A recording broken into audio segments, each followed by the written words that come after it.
South Korea, often perceived as a modern-day city-state, faces a growing crisis of overconcentration. While Seoul, the capital, covers a smaller area than cities like New York or Singapore, its population density is staggering 16,181 people per square kilometer. This density surpasses global metropolises like Tokyo and New York, with only Paris ahead. Remarkably, nearly 50% of Korea's population resides in this concentrated area, driving a trend of both population and economic centralization. In fact, 10 of Korea's 19 major companies are headquartered in Seoul, further amplifying this imbalance. This extreme urban concentration has given rise to several critical issues. First, the overwhelming density fosters intense social competition. From securing jobs to gaining admission into prestigious schools, the environment is hyper-competitive. Second, housing prices have skyrocketed, with no signs of stabilization. The high demand for limited space is pushing real estate prices beyond reach for many. Third, unemployment rates are rising, further straining the social fabric. These challenges are compounded by additional issues such as a plummeting birth rate, a result of the immense pressure and cost of living. The scarcity of green spaces, mental health struggles, a high suicide rate, and relentless traffic jams add to the complexity of life in the capital. But this problem isn't just about population density. Economic disparity is stark in Korea. According to the KB Korean Wealth Report, 0.9% of Koreans control nearly 60% of the nation's wealth, an astounding $2 trillion. Over the past decade, the gap between the rich and poor has widened significantly, exacerbating social tensions. The concentration of wealth and population in Seoul has fueled a fierce competition for better schools and jobs. Parents, desperate to give their children a competitive edge, turn to costly private education. The pressure to succeed in this environment is relentless, and the desire for educational advancement is now one of the strongest drivers in Korean society. The overconcentration of wealth and people in Seoul is not just a challenge for urban planning, it's reshaping the very fabric of Korean life, pushing social, economic, and environmental boundaries to their limits. More creative, more marvelous. #1 Insight Channel, Zena. Rising house prices in Seoul have surged to nearly $900,000, creating significant barriers to homeownership for many residents.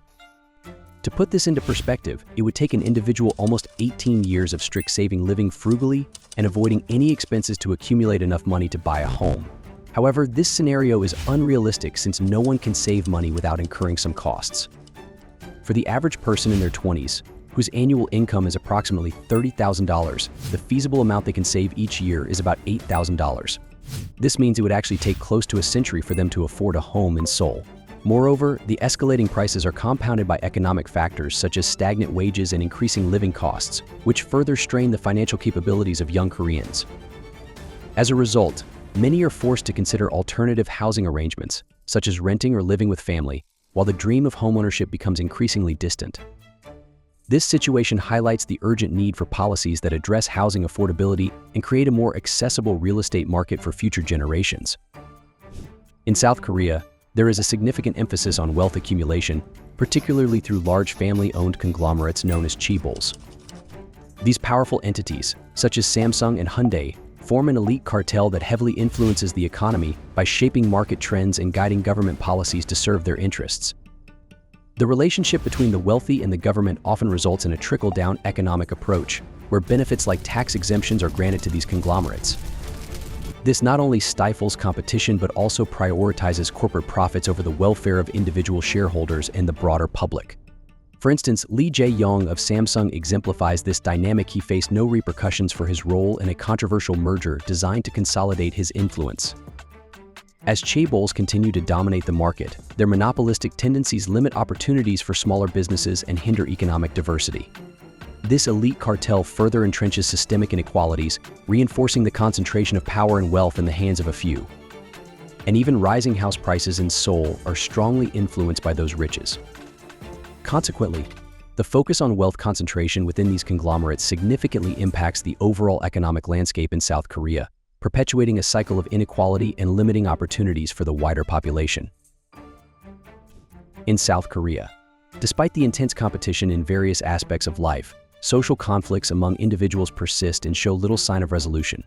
Three main types of conflict dominate the social landscape: political, generational, and gender conflicts. Firstly, political conflict runs deep, with sharp divisions between the Democratic Party and the Conservative People Power Party. Supporters on both sides often resort to personal attacks, using derogatory terms like retarded worm or broken brain to belittle their opponents. This polarization hampers meaningful dialogue, as each camp views the other with disdain, making cooperation nearly impossible. Secondly, generational conflict is a growing issue, especially between boomers and Gen Z. Boomers often view the younger generation as lacking respect, drive, and work ethic, criticizing them for being ungrateful and lazy. They interpret Gen Z's preference for work-life balance and flexible working conditions as signs of irresponsibility. Meanwhile, Gen Z sees their approach as adapting to modern demands, prioritizing mental health and quality of life over the traditional values of hard work and sacrifice that older generations uphold. This gap in understanding fuels ongoing friction. The swift pace of economic growth has deepened the generational divide between the older generation and the MZ generation, creating a stark contrast in their perspectives, even in terms of basic common sense. The varying life experiences and the speed of societal change have fostered distinct sets of values and thought processes. As a result, what one generation once viewed as normal or appropriate is often seen as outdated or disconnected from the realities of the younger generation. This evolving dynamic reflects not just a difference in views, but a broader shift in cultural and social norms across generations. Lastly, gender conflict is particularly visible among the younger population, especially in online spaces. Hostility between men and women is prevalent, with both sides frequently using discriminatory language to attack each other. Some young men, for example, feel that certain welfare programs for women represent reverse discrimination, citing their mandatory military service as an unfair burden. The lack of recognition for this service creates resentment, further deepening the gender divide. These conflicts don't exist in isolation, but instead intersect with broader social issues.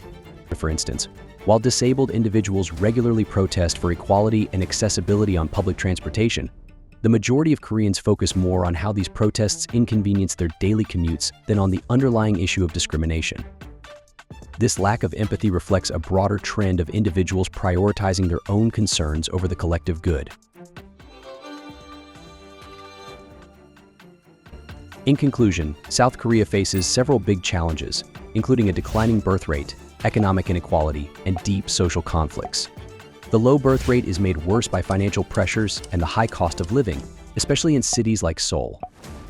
Wealth is concentrated in the hands of a few, making housing and education harder to access for most people. At the same time, political, generational, and gender conflicts are dividing society. Political parties are deeply polarized, boomers and Gen Z struggle to understand each other, and gender tensions, especially among young people, create resentment. These conflicts make it hard to solve bigger problems like economic inequality and an aging population. These conflicts intersect with larger societal issues, making it even harder to address South Korea's economic disparities, overconcentration, and aging population. If South Korea is to overcome these challenges, it must first work to bridge these internal divides and foster greater understanding and cooperation among its people. Only then can it tackle the systemic issues that threaten its long-term stability and prosperity.